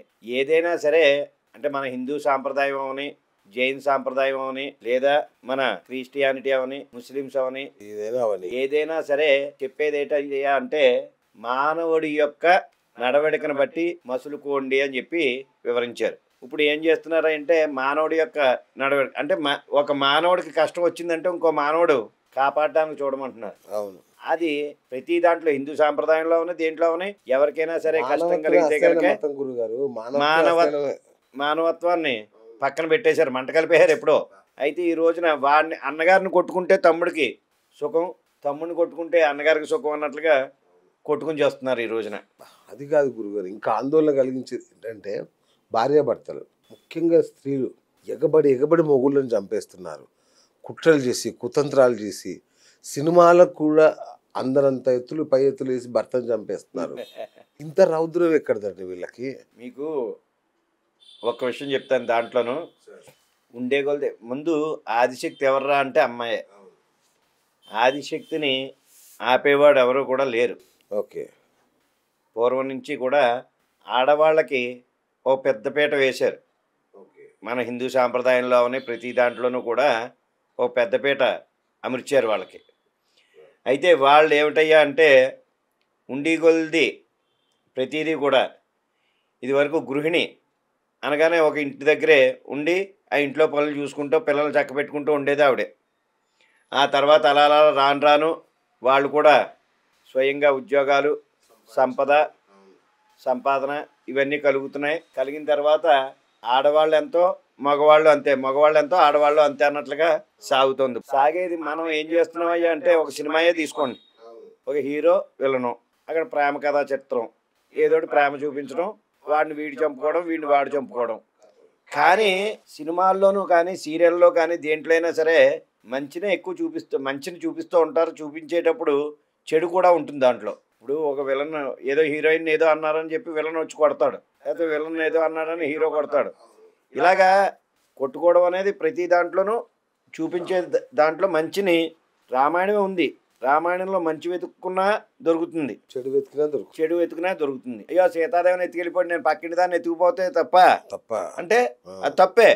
అదే రాముడు ఇంత యుద్ధం చేసి అందరినీ కూడా మంచి ఏకదాటి మీద నడిపించాడు. అలా ఉందామని అనుకుంటే ఆ విధానం వేరు. అయితే మనం ఏం చేస్తున్నాం అయ్యా అంటే ఇప్పుడు చూపించే సినిమాలు కానీ సీరియల్స్ కానీ ఏవైనా వాటిలో మంచిని గ్రహించట్లేదు.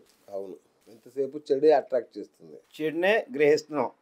ప్రజలకి ఏమైపోయిందిరా అంటే ఇంకో విషయం ఏంటంటే ఒక పోలీస్ స్టేషన్కి వెళ్ళి ఏదైనా ఒక కేసు పెట్టాలంటే మగవాళ్ళు వెళ్ళి పెడితే కనుక తీసుకోవట్లేదు.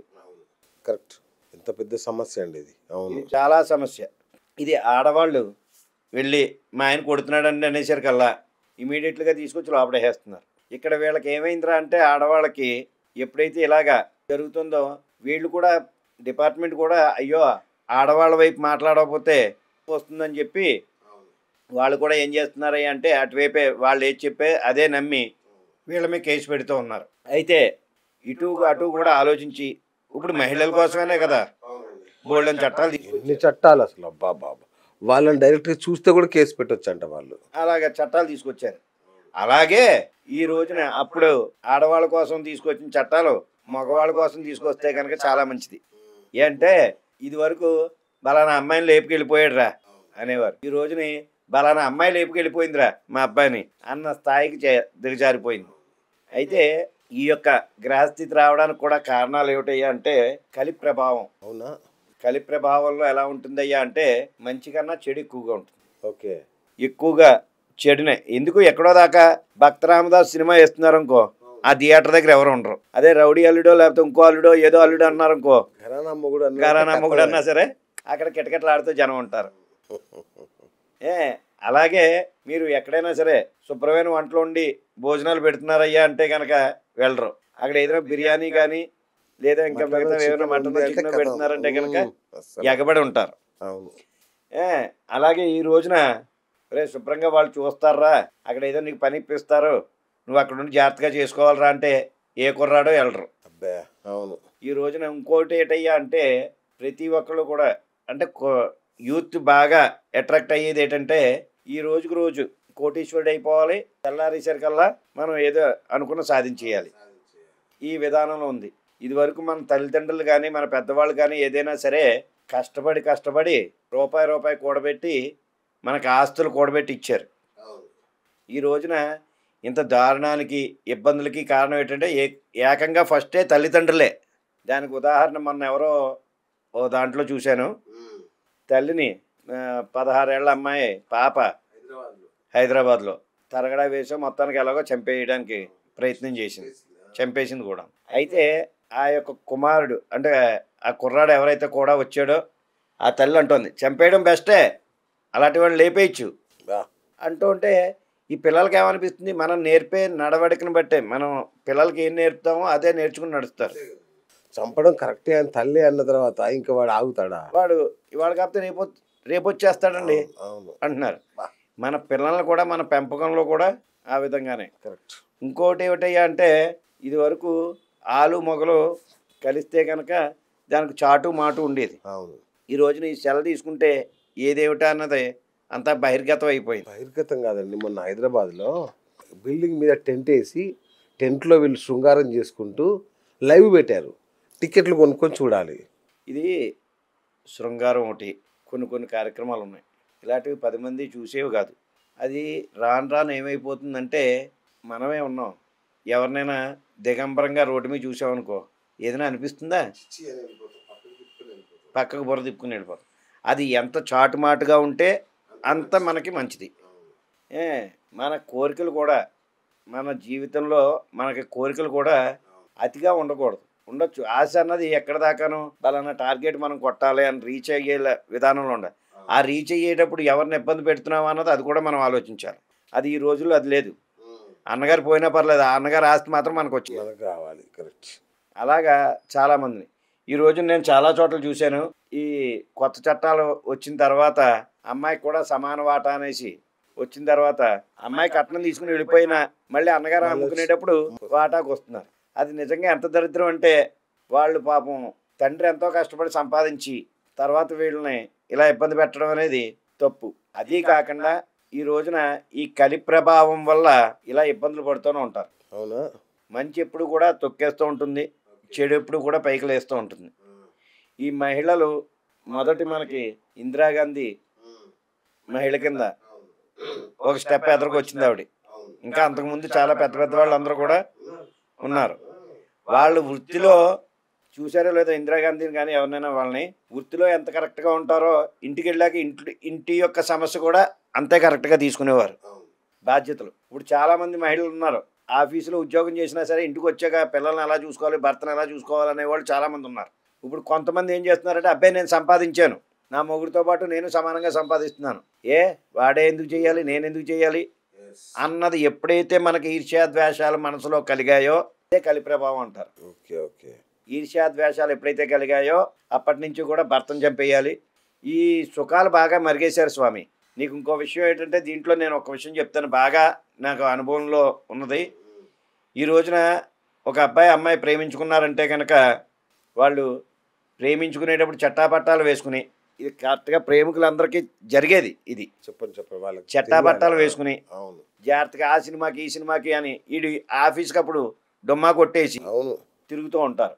తిరిగేశాక కరెక్ట్గా వాళ్ళిద్దరికి వివాహం చేసేసామనుకో అక్కడి నుంచి ఈ కుర్రాడికి బాధ్యతలు పెరిగిపోతాయి. గొడవలు ఎక్కడ వస్తున్నాయంటే అక్కడ వస్తున్నాయి, బాధ్యతలు పెరిగిపోతాయి. తర్వాత డెలివరీ అవ్వడం, పాపో బాబో కలగడం, వీడిని స్కూల్లో వెయ్యాలి, వీడి ఆఫీస్కి వెళ్తే కానీ గడవదు. ఇలాగా బాధ్యతలు పెరిగాక ఈ అమ్మాయి అంటుంది, అప్పుడు బలానా చిరంజీవి సినిమా వస్తే తీసుకెళ్ళావు, ఇప్పుడు ఎందుకు తీసుకెళ్ళావు, అప్పుడేమో ఐస్ క్రీమ్ ఇప్పించేవాడివి, ఇప్పుడు ఎందుకు ఇప్పించట్లేదు అని ఈ విధంగా గొడవలు మొదలవుతున్నాయి.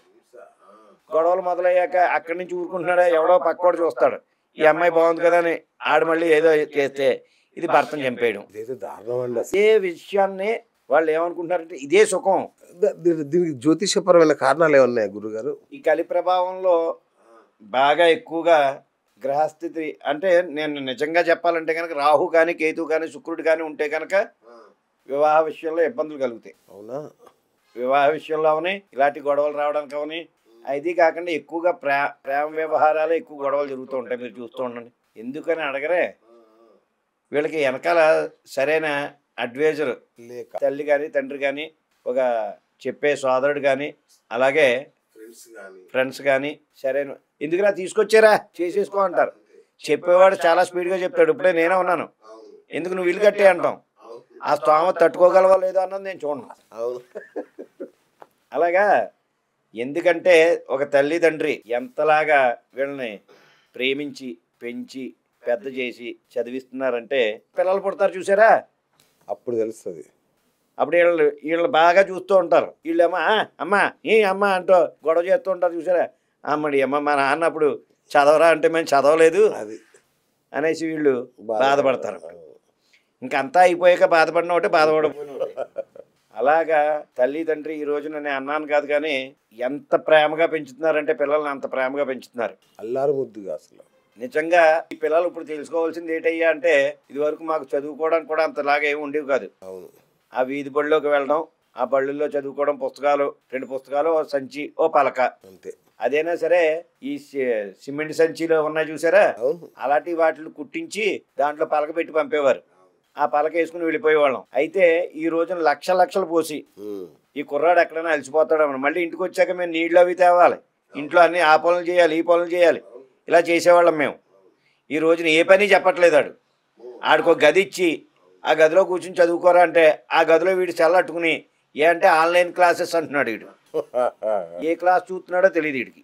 అలాగా అయ్యో నా తండ్రి నా తల్లి నా కోసం కష్టపడి ఇంతలా చదివిస్తున్నారా అనే ఒక జ్ఞానం ఉంటే కనుక పిల్లలకి ఎవరికైనా సరే వాళ్ళు మంచి వృద్ధిలోకి వస్తారమ్మా. ఈసారి తెలుసుకోవాల్సింది ఏమిటయ్యా అంటే పిల్లలు బాగా తెలుసుకోవాలి. ఎంత కష్టపడి వీళ్ళు చదివించి ఆ రూపాయి తెచ్చి వీళ్ళు చదువు మీద పెడుతున్నారు. ఏంటంటే ఈ రోజున 1 లక్ష రూపాయలు సంపాదించేవాడు ఎవరైనా సరే ఓ తండ్రి పిల్లాడికి దాంట్లో 25,000 దగ్గర నుంచి 50,000 దాకా పిల్లాడు చదువు ఖర్చుకి అయిపోతుంది అన్నమాట. చదువు ఖర్చుకి సగం అయిపోతుంది ఆడి జీవితం. అవునండి, అవునండి. అదే 50,000 వీడు దాచుకుంటే కనుక వీడు చచ్చేటప్పుడు ఏ క్లాస్గా బ్రహ్మాండంగా వీడికి ఏ కార్యక్రమాలకైనా దేనికైనా ఉపయోగపడతాయి, ఆరోగ్యానికైనా దేనికైనా. కానీ పిల్లల మీద మమకారంతోనూ పిల్లల్ని పెంచాలి, చదివించాలి, సర్వస్వం తనే అని చెప్పి రూపాయి పోగేసి పిల్లల్ని చదివిస్తున్నారు. చదివించాక వీళ్ళు ఏమిటయ్యా అంటే ప్రేమించడమనో లేకపోతే ఇంకోటనో ఇలాగ లేనిపోని గొడవలు తెచ్చుకుని తల మీద తెచ్చుకుని ఒక్క అమ్మాయి ఏదైనా సూసైడ్ చేసుకుందిరా అంటే కొన్ని జీవితాలు నాశనం అయిపోతున్నాయి. కదండి, కుటుంబాలే జీవితాలు చాలా మంది జీవితాలు నాశనం అయిపోతున్నాయి. ఎందుకయ్యా అంటే తల్లి తండ్రి ఎన్నో ఆశలు పెట్టుకుని ఆ అమ్మాయిని పెంచి పెద్ద చేసి ఏదో పెళ్లి చేసి ఒక అయ్యి చేతిలో పెడతామని చెప్పి ఎన్నో ఆశలు పెట్టుకుంటారు. ఆశలన్నీ ఎవరి కోసం నువ్వు వాడి ఆశలు చేసేస్తున్నావు. కరెక్ట్. అదే విధంగా ఒక అబ్బాయి కూడా ఆ తల్లిదండ్రుల మీద ఎన్నో ఆశలు పెట్టుకుంటారు. ఆశలన్నీ కూడా నువ్వు కూడా అడి ఆశలు చేసేస్తున్నారు. ఆ తర్వాత నెక్స్ట్ ఇంకోటి ఏమిటయ్యా అంటే ఈ అబ్బాయి ప్రేమించాడు అనుకోండి, ఆ అమ్మాయి ఏదో తాగి చనిపోయింది అనుకో, ఈ అబ్బాయి జీవితం అంతా కూడా నిజంగా దీనివల్ల పోయాడా దాని వల్ల పోయాడా అన్నది తెలియదు. ఈ అమ్మాయి ఎందుకు చనిపోయినా సరే వాడు జైలు పాలు అయిపోతున్నాడు. ఈ రోజున ప్రతి ఒక్కడు కూడా మానవుడు తెలుసుకోవాల్సింది ఏమిటయ్యా అంటే ఇవాళ నేను బలానా వాడిని కొట్టేశాను, బలానా వాడిని తిట్టేశాను, నేను ఏ క్లాస్గా ఉన్నాను అనుకున్నది జీవితం కాదు.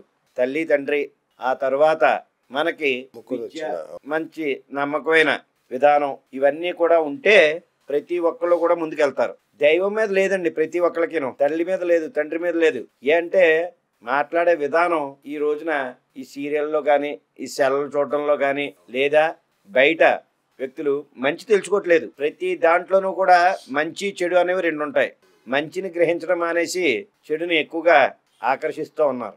అందువల్ల పిల్లలు చాలా చెడిపోతున్నారు. అలాగే ఈ చెడిపోవడం వల్ల ఏమవుతున్నాయ్యా అంటే వీళ్ళకి ఆశలు ఎక్కువైపోయి ఇప్పుడు ఆ అమ్మాయి ఎవరో తల్లిని చంపేసింది అంటున్నారు. తల్లిని చంపేశాక ఇంకా అమ్మాయి బతికితే ఏంటి బతకపోతే ఏంటి, తన జీవితం ఏంటి తర్వాత కూడా తెలుసుకోవాలి కదా మనం. అదొకటి కదండి, భర్తల్ని చంపుతున్నారు. లేడీస్ ఏంటి ఇంత ఉగ్రరూపం ఎందుకు దాలుస్తున్నారు వీళ్ళు? వీళ్ళకి ఏమైనా జాతకపరమైన దోషాలు వచ్చాయా?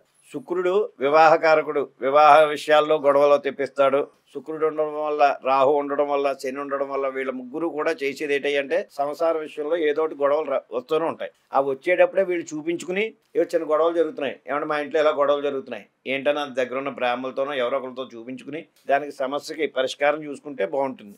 ఇప్పుడు భార్య పక్కన పడుకున్నట్టు ఉండట్లా, బాంబు పక్కన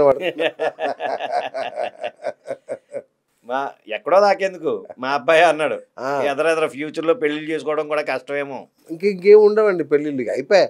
ఒకరి మీద ఒకరికి ఇంత అపనమ్మకాలు ఇంత ద్వేషాలు మొదలయ్యాక అంటే చాలా మందితో సెక్సువల్ కాంటాక్ట్ ఇవన్నీ మొదలైన తర్వాత నాకు తెలిసి ఇప్పటికే సగం మంది చేసుకోవట్లా. ఈ మన కో లివింగ్ అని ఇట్లా ఉంటున్నారు, కలిసి ఉంటున్నారు అంతే పెళ్ళి లేకుండా. మీకు ఒక విషయం, ఎంత కలిసి ఉన్నా ఏమున్నా సరే పూర్వం నుంచి వచ్చిన సాంప్రదాయం ఏంటయ్యా అంటే వివాహ బంధమే. దాన్ని మించిన బంధం ఇంకోటి లేదు. కరెక్ట్. కానీ ఈ రోజున నలుగురితో తిరగని, 5గురితో తిరగని, 10 మందితో తిరగని, ఎలా తిరగని చివరికి వచ్చేసరికల్లా ఒక స్థాపన అనేది ఉండాలి. అంటే భార్యాభర్త అన్నది ఎందుకు కలిపారయ్యా అంటే పూర్వం భర్తకి భార్య, భార్యకి భర్త.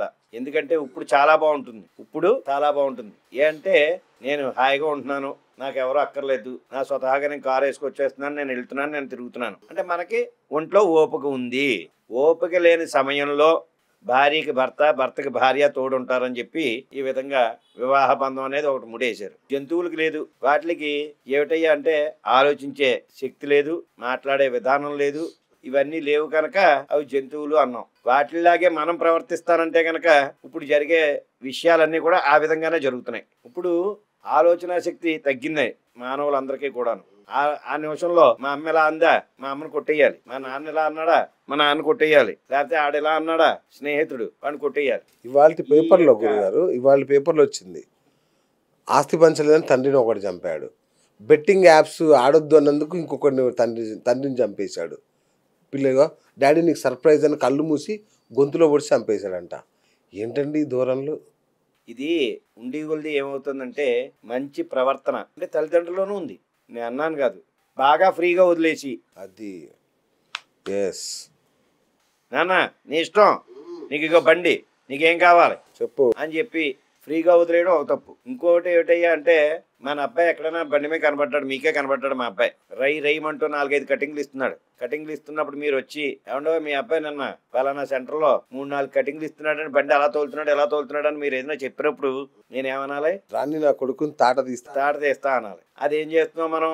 మా అబ్బాయి అండి అలాగే తోలుతాడాడు, తీస్తాడండి మా అబ్బాయి, బండి అలా కాదు పైన బ్రిడ్జి మించి వెళ్ళిపోమని కింద దూకేస్తాడు అన్నట్లుగా మాట్లాడుతున్నాం మనం. ఏదో దాన్ని మనం ఏదో గొప్ప పని చేస్తున్నాడు అన్నట్లుగా మనం ఫీల్ అవుతున్నాం. ఇలా కొన్ని మా అబ్బాయి లేదా మీరు వెళ్ళిపోయాక అబ్బాయితో అన్నాం, ఒరే ఆ బిఎస్ ఎదురుకుండా బండి తోలకరా బాబు, అత్తమాడికి ఏదో గోలు ఎడుతున్నాడు, దిష్టి తగులుతాను కూడా చెప్తాడు. ఇంకా ఇలాగ కొన్ని చెప్పడం వల్ల పిల్లలు పాడైపోతున్నారు. కరెక్ట్. ఆ తర్వాత మ్యాక్సిమం నేను అన్నాను కాదు కానీ ప్రతి ఒక్కళ్ళు మానవుడై పుట్టాక తెలుసుకోవాల్సింది ఏమిటయ్యా అంటే స్కూల్లో మాస్టర్లని గౌరవించాలి. అది పూర్వం ఉన్న తల్లి తండ్రి, తర్వాత గురువు దైవం.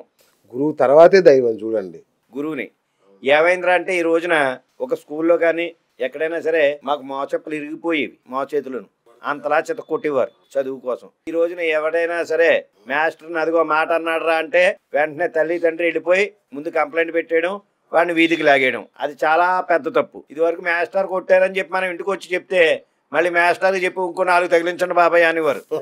అవును. అయ్యి బాబాయ్ మా నాన్నతో గారికి చెప్పేవరా అంటే మళ్ళీ కొడతాడేమో అనేసి భయం మాట. ఉత్తరే కొడతారేట్రా మాస్టారా, నువ్వు చదవక కొట్టేరా నువ్వు, అంతే కదా. అలాగే ఉండేది. ఆ భయం ఉండేది. ఇప్పుడు గురువు అన్నా భయం లేదు, దైవం అన్నా భయం లేదు, తల్లి తండ్రి అంటే అసలే భయం లేదు. ఆ భయం లేకపోవడం వల్ల వచ్చిందే ఇవన్నీ కూడా. అది కాకుండా మీకు సబ్జెక్టుల పరంగా చెప్తున్నాను. ఓ సైన్స్, తెలుగు, ఇంకోటి ఈ స్కూల్లో మాస్టర్లు చెప్పేది కూడా సరైన సబ్జెక్టులు ఎవరు కూడా లేదు, నైతిక బోధనే లేదు. భగవంతుడి యొక్క విధానం కానీ తల్లిదండ్రుల యొక్క విధానం కానీ ఈ యొక్క పుస్తకాల్లో ఇప్పుడు కొత్తగా ఏవో వచ్చేస్తున్నాయి తప్ప పూర్వం ఓ ఛత్రపతి శివాజీ గురించనో లేకపోతే ఒక గాంధీ గారి గురించనో లేకపోతే ఇంకో దాని గురించనో ఇలాంటివి ఉండేవి. ఇప్పుడు రాను ఎవరైతే తీవ్రవాదులు ఉన్నారో పాకిస్తాన్ గురించనో ఇంకో దాని ఇలాంటి వాటి కోసం ఇస్తున్నారు తప్ప, తీవ్రవాదులు ఎవరున్నారో వాళ్ళ కోసం ఇస్తున్నారు తప్ప పుస్తకాల్లో కూడాను గాడ్సేర్ గురించి ఇప్పుడు రాస్తారు. ఇదివరకు గాంధీ గురించి రాసేవారు. ఈ రోజున ఎవరిని ఎలా కొట్టాలి, ఎవరి దగ్గర ఎలా దుబ్బేయాలి ఇలాంటివి నేర్పుతున్నారు. కానీ కరెక్ట్ గా ఈ రోజున పాఠాల్లో కూడా మేము అన్నాం కాదు, చెట్లు నాటండి లేకపోతే ఆ నాటండి ఈ కొత్త విధానాలు వస్తున్నాయి తప్ప పాత విధానంలో వీళ్ళు ఎవరైనా సరే పిల్లలకు పాఠాలు చెప్పమనండి, వర్ణక్రాలు ఎక్కడ ఉన్నాయి, లేవు. అలాగే ఒత్తులు ఏమి ఇవ్వాలో తెలియదు, ఒత్తులు ఏంటో తెలియదు, ఏమీ తెలియదు, అంతలా చదువు నేర్పుతున్నారు. సబ్జెక్ట్ పరంగా మొత్తం సబ్జెక్ట్ అంతా కూడా సర్వనాశనం అయిపోయింది. గురువు అంటే భక్తి లేదు. అక్కడి నుంచి మొదలైందండి ఇదంతాను. గురువు అంటేను మనకి పిల్లవాడు పాడైపోయడం దానికి కారణం ఏంటంటే మనం లక్షలు పోసేస్తున్నాం, చదువు చెప్తున్నాం, ఇవన్నీ కూడా చేస్తున్నాం. కానీ ఎక్కడ పాడైపోయిందిరా అంటే గురువు మీద, తల్లి మీద, తండ్రి మీద ఎప్పుడైతే గౌరవం లేదో పిల్లలు పాడైపోతారు. సూపర్ చెప్పారు గురుగారు. ఇంతకి ఇప్పటి నుంచి అయినా మా ప్రేక్షకులకు మీరు అందుబాటులో ఉంటారా లేదా? తప్పకుండా. కాల్స్ తీసుకుంటారా లేదా? తప్పకుండా. ఇంటికి వస్తే కలుస్తారా లేదా? కలుస్తాం. విన్నారు కదా, కలుస్తా అని చెప్పారు, ఫోన్లు తీసుకుంటా అని చెప్పారు. ఎందుకంటే ఆయన ఇప్పుడు సంపూర్ణ ఆరోగ్యవంతులు అయ్యారు. సో మీరు ఇక మీ జాతకపరమైన ఎలాంటి సందేహాలున్నా చక్కగా గురువు గారికి ఫోన్ చేయండి. మీకు గుర్తుందో లేదో, మీరు చాలా మర్చిపోయి ఉంటారు, ఎందుకంటే చాలా రోజులైంది కదా. ఆయన చెప్పే పరిహారాలు 100 రూపాయలు 500 లోపే పూర్తవుతాయి. ₹1 కూడా ఖర్చు పెట్టనివ్వరు మిమ్మల్ని. ఆయన అంత చక్కటి పరిహారాలు చెప్తారు. ఆయన నిజమైన పరిహారాలు, ఏదో ఉత్తుత్తి పరిహారాలు, ఏదో డ్రామాటిక్ పరిహారాలు ఉండవు ఆయన దగ్గర. అద్భుతమైన పరిహారాలు ఉంటాయి. అంతే కదా గురుగారు? అంటే సూక్ష్మంలో మోక్షం కావాలి భగవంతుడు. ఇంకోటి, ఆడపిల్లలకు పెళ్లి కావట్లేదంటే ఈయన దగ్గరికి వెళ్ళిపోండి, వెంటనే అవసరమైతే అక్కడ పిల్లవాడిని ఎతికైనా పెళ్లి చేస్తా. అంత ఆడపిల్ల అంటే అంత ప్రేమ ఆయనకి, అంత ఇష్టము, అంత బాగా చూసుకుంటారు. అంటే మనకి పిల్లలే భగవంతుడు. అయితే మనం పిల్లల్ని చక్కగా పెంచుకోవడంలోనూ వాళ్ళని తీర్చిదిద్దడంలోనే ఉంది. ప్రతి ఒక్క తల్లిదండ్రులకి చెప్పేది ఏంటంటే వాళ్ళ పిల్లలు చదువు చక్కగా చూడండి, గురువు మీ భక్తి చూపించాలి, తల్లిదండ్రులు మీ భక్తి చూపించాలి. ఈ విధానం నేర్పితే కనుక పిల్లలు చక్కగా చాలా బాగుంటారు, పెరుగుతారు, మంచి ఆరోగ్యకరమైన సొసైటీ తయారవుతుంది. పెళ్ళిళ్ళు బాగుంటాయి, ఈ హత్యలు ఆత్మహత్యలు సంసారాలు అన్నీ కూడా సెట్ అయిపోతాయి. తల్లిదండ్రి గురువు దైవం మీద భక్తిని పెంచండి పిల్లల్లో, అన్ని సెట్ అయిపోతాయి. తల్లిదండ్రులు ఏం చేస్తున్నారంటే వివాహ విషయంలో కూడాను ఈ వీళ్ళు అడుగుతున్నారు, అత్తగారు ఉండకూడదు, మామగారు ఉండకూడదు, ఆడపడుచు ఉండకూడదు. వీళ్ళందరూ లేకుండా ఆడెక్కడి నుంచి వస్తాడు? మరి అన్యాయం చూడండి. ఏంటే మీరు నేర్పేస్తున్నారు పిల్లలకి, ఏమా మీ అత్త ఇలా అందా, రాత్రికి ఏదో వేసేయి, వచ్చేయి, లేదంటే ఇంటికి వచ్చి, లేకపోతే వచ్చేయి నేను చూసుకుంటానంటే ఈ అమ్మాయికి కూడా కొమ్ములు వచ్చేస్తున్నాయి. అలాగా మనమే మన పిల్లల్ని పాడు చేసేస్తున్నాం. మొన్న ఒక చోట జరిగింది, భార్యాభర్త కొట్టుకున్నారు. ఆ రోజు రమ్మన్నారు నన్ను. 2 రోజుల దాకా ఖాళీ లేదు అన్నాను. వాళ్ళిద్దరు ఆ ఇంట్లోనే ఉన్నారు. 2 రోజులు వచ్చాక నేను మాట్లాడతాను, కంగారు పడకండి, ఈలోగాను నేను వచ్చి మాట్లాడి సెటిల్ చేస్తానులే అన్నాను. 2 రోజులు అయింది, 3 రోజులు అయింది, 4 రోజులు అయింది. 5వ రోజు మళ్ళీ వాళ్ళ దగ్గర నుంచి ఫోన్ వచ్చింది, ఏంటంటే మీ ఇద్దరం కలిసే ఉన్నాడు. ఏంటే ఆ కోపంలో ఇద్దరు దెబ్బలాడుకోవచ్చు. తర్వాత దాన్ని కొద్దిగా మనం తగ్గిస్తే కనుక మనం కూడా అప్పుడు వెళ్ళిపోయి ఏట్రా మా అమ్మాయిని ఎలా అన్నావట, మా అల్లుడిని ఎలా అన్నావట అనేసి మనం అంటే కనుక వాళ్ళు కూడా మన ఎత్తి కూర్చుంటారు పిల్లలు. అందుకని జాగ్రత్తగా వాళ్ళకి నచ్చ చెప్పి పిల్లల్ని ఒక దారిలో ఇప్పుడు తీర్చిదిద్దితేనే రేపటికి పిల్లలు చాలా మంచి విశేషమైన ఆరోగ్యంతోనూ మంచి హృదయంతోనూ మంచి భక్తితోనూ బతుకుతారు వాళ్ళ పిల్లలు. థ్యాంక్ యూ గురుగారు, thank you so much. So చూసారు కదా, ఇది రాజమండ్రి రాపర్తి ప్రసాద్ శర్మ గారి అద్భుతమైన ఇంటర్వ్యూ. ఇది ఇవాల్టి బిఎస్ టాక్ షో. నేను మీ బిఎస్, సైనింగ్ ఆఫ్.